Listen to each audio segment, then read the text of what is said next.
Once upon a time, in a quiet village far, far away, there lived a kind and gentle couple. They loved each other very much and dreamed of having a child. Day and night, they wished for a baby girl to fill their home with laughter and joy. One beautiful morning, the wife discovered she was going to have a baby. She was overjoyed and began to prepare for the little one's arrival. But soon, a strange craving took hold of her heart. Every time she looked out the window, she saw the lush green garden of their neighbor, filled with rows and rows of fresh, crisp lettuce. The garden belonged to a powerful witch who lived alone in a small house next door. No one dared enter her garden, for it was surrounded by tall walls, and stories about her magic filled the village with fear. But the wife could not stop thinking about the lettuce. She told her husband, "If I don't eat that lettuce, I fear I might become very ill." Her craving grew stronger by the day, and she grew weak and pale. Her husband was worried. He promised, "Don't worry, my love. I will do whatever it takes to get you the lettuce."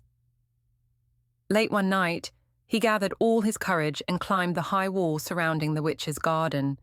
The moon shone brightly as he carefully picked a handful of lettuce and hurried home. When he gave the lettuce to his wife, she ate it happily and felt a little better. But the craving was far from satisfied. The next night, the husband returned to the garden for more, hoping to ease his wife's discomfort. But this time, the witch was waiting for him. "How dare you enter my garden and steal my lettuce?" she demanded angrily. The husband bowed his head and explained, "My wife is going to have a baby, and she is very sick. She needs your lettuce to feel better." The witch's eyes softened for a moment. Then she said in a serious voice, "I will make a deal with you. You may take as much lettuce as you want, but when the baby is born, you must give the child to me." The husband was frightened but desperate to save his wife and unborn child. He agreed to the witch's condition. Soon after, the baby girl was born, a beautiful child with bright eyes and soft golden hair. The witch came to claim the baby and named her Rapunzel, after the lettuce that caused all the trouble. The witch took Rapunzel far away and raised her with care. As Rapunzel grew, so did her hair, long, golden, and shimmering like sunlight. When she turned 16, the witch locked her in a tall tower in the middle of a dense forest. The tower was very strange. It had no stairs or doors, only a single small window at the very top. The only way to enter was by climbing Rapunzel's long, golden hair, which the witch would call down whenever she visited. "Rapunzel, Rapunzel, let down your golden hair," the witch would call from below. Rapunzel would let her braid fall out the window, and the witch would climb up it like a rope. For many years, Rapunzel lived all alone in the tower. She had only the trees and birds for company. Sometimes she sang beautiful songs that echoed through the forest, her voice pure and full of hope. One day, a young prince was riding through the forest, hunting for adventure. Suddenly, he heard a soft, beautiful singing carried by the wind. Curious, he followed the melody deeper and deeper into the woods. At last, he found the tall tower. He looked up, but there was no door, no stairs, only a small window at the very top. The prince was puzzled. How could anyone live in such a place? Then he saw the witch approach the tower. She called out, "Rapunzel, Rapunzel, let down your golden hair." Slowly, the golden braid floated down the tower wall. The witch climbed up and disappeared into the window. The prince was amazed. When the witch left, he bravely called, "Rapunzel, Rapunzel, let down your golden hair." To his delight, the golden braid fell once more.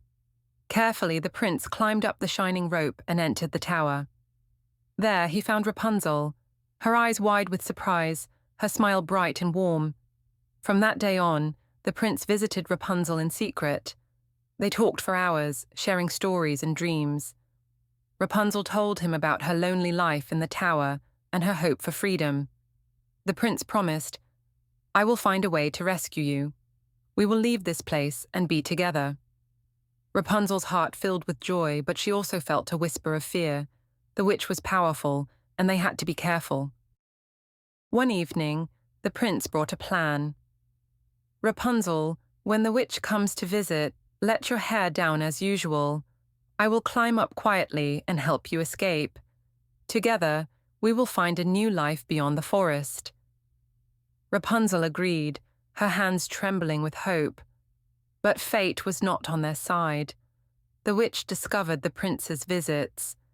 Furious, she cut Rapunzel's golden hair and banished her deep into a faraway desert, where the sun scorched the earth and no one could hear her cries.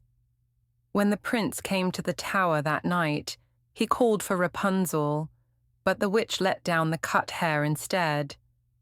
Confused and heartbroken, the prince climbed up and found the witch waiting for him. The witch laughed cruelly. "You will never find Rapunzel now. She is lost to you forever." The prince leapt from the tower in despair. He landed on sharp thorns and was blinded by the fall. For days, he wandered blindly through the forest, guided only by the hope of finding Rapunzel again. Meanwhile, Rapunzel survived in the desert by singing softly to herself.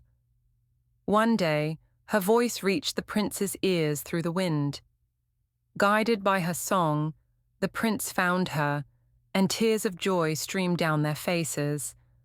Rapunzel's tears fell on the prince's eyes, and miraculously, his sight was restored.